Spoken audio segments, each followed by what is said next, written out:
Mama, Papa, sa bilis ng takbo ng buhay, nakakalimutan kong huminto at sabihin sa inyo na kayo ang aking mga paboritong tao. Gusto kong ipaabot ang mga salitang hindi ko palaging sasabi ng harapan. Una sa lahat, maraming salamat sa lahat ng sakripisyo nyo mula noong kami ay bata pa hanggang ngayon.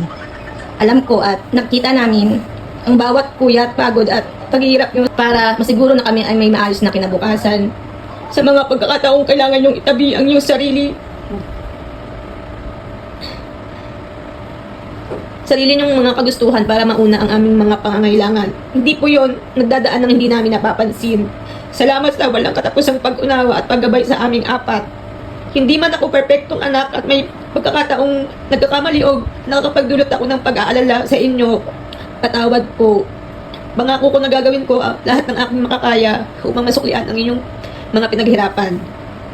Ang tanging hiling ko lang ngayon ay ang inyong magandang kalusugan, kaligayahan at mahabang buhay para makasama pa namin kayo sa maraming tagumpay at simpleng sandali sa hinaharap. Walang sapat na salita ang makapaghayag ng lalim ng aking pasasalamat. Mahal na mahal ko kayong dalawa.